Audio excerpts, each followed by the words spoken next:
இன்றைய நற்செய்தி வாசகம் நமக்கு திருமணம் பற்றி கூறுகின்றது.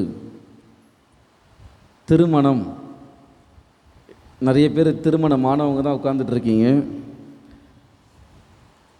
லவன்யாக்கா திருமணம் ஆயிடுச்சா? நிறைய பேர் திருமணமானவங்க தான் அமர்ந்துருக்கிறீங்க. திருமண வாழ்க்கை எப்படி இருக்கிறது? ஏன்னா எங்களுக்கு அதை பற்றி தெரியாது, நீங்கள் தான் சொல்லணும். திருமண வாழ்க்கை எப்படி இருக்கிறது? நல்லா போதாப்பா? ஏதோ போது ஆமான்னு இல்லைனா இல்லைன்னு சொன்னால் தலைமல்லி அடிப்பாங்க. என்னண்ணா டேனியலண்ணா நல்லா போதா? திருமண வாழ்க்கை ஒவ்வொருத்தருக்கும் ஒவ்வொரு மாதிரி அமையும், கரெக்டாக? அவங்களுக்குள்ள சந்தோஷமாக இருந்தாலும் மாமியார்னு ஒருத்தங்க இருப்பாங்க, நாத்தனார்னு ஒருத்தங்க இருப்பாங்க. இது மாதிரி பல பிரச்சனைகளை சமாளித்து வருவது தான் திருமண வாழ்க்கை. திருமண உறவு என்பது சாதாரணமான விஷயம் கிடையவே கிடையாது. நிறைய பொறுமை வேணும். ரொம்ப கஷ்டம்ப்பா. நல்ல வேலை நாங்கள் ஃபாதர் ஆகிட்டோம் போட்டிருக்காங்க பார்த்தீங்களா? சீடர் கேட்குறாங்க, ஆண்டவருடைய சீடர் அவரை நோக்கி, கணவர் மனைவியர் உறவு நிலை இத்தகையது என்றால் திருமணம் செய்து கொள்ளாமல் இருப்பதே மேல். அதுக்கு என்ன சொல்கிறாரு பதில் ஆண்டவர்? அப்படி நீங்கள் சொல்லக்கூடாதுப்பா, அது ஒரு சில பேருக்கு மட்டும்தான் திருமணம் கிடையாது. அருட்கொடைகளை பெற்றவர்கள் அக்கூற்றை சொல்லலாம். அருட்கொடைகளை பெற்றவர்கள் திருமணத்திலிருந்து விலகி இருக்கலாம், மற்றவர்கள் வர வழியே கிடையாது. திருமணம் செஞ்சு தான் ஆகணும்.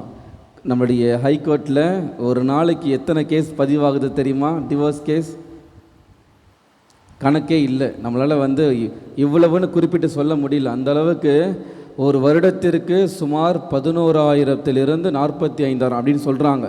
சும்மா சாட்சிப்படி நம்ம போட்டு பார்த்தோன்னா எவ்வளோ கேஸ் வருதுன்னு பார்த்தோம்னா அவ்வளவு கேசஸ் இருக்குது. உறவு நிலையை நம்ம புதுப்பிக்கிறது, உறவு நிலையை பாதுகாக்கிறது என்பது இந்த காலகட்டத்தில் அது ரொம்ப ரொம்ப கஷ்டமான விஷயமாக இருக்கிறது. உறவை மேம்படுத்தி கொள்வதற்கு நாம் என்னென்ன செய்கின்றோம்? இன்று யாருடைய திருவிழாவை நாம் சிறப்பிக்கின்றோம்? ஒரு புனிதர். யார்? அந்த புனிதருடைய பேரை சொல்வதற்கு முன்பதாக அவர் செய்த ஒரு மாபெரும் தியாகம் என்னவென்று பார்க்கும் பொழுது, யாருனே தெரியாத ஒரு நபருக்காக தன்னுடைய உயிரை தியாகம் செய்கிறார். யாராவது திடீர்னு உங்களை கூப்பிட்டு நீ இயேசுவை மறுதளிக்கணும் அப்படின்னு சொன்னால் எத்தனை பேர் தயாராக இருப்பீங்க?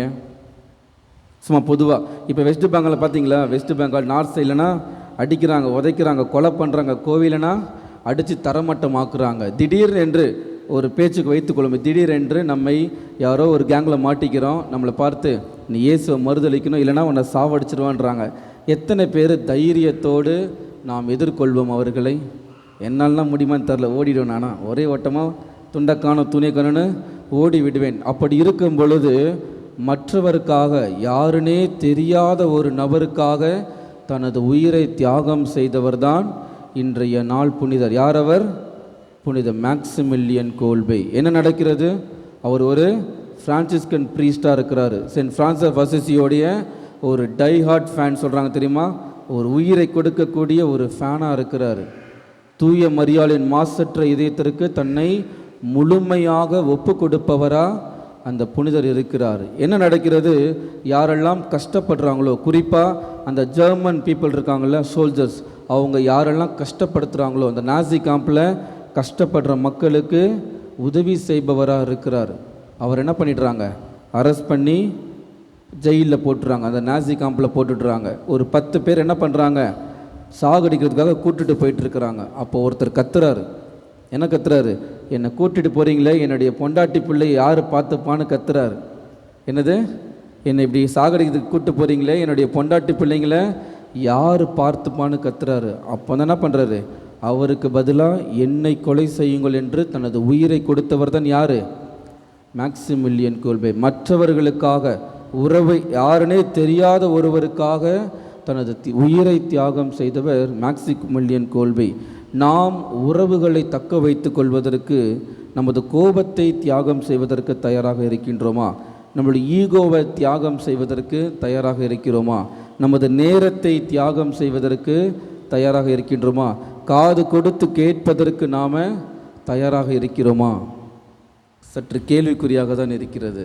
எனவே இறைவனிடம் இதற்காக நம்ம உறவு முறைகளை மேம்படுத்துவதற்கான வரம் வேண்டி தனிப்பட்ட விதத்தில்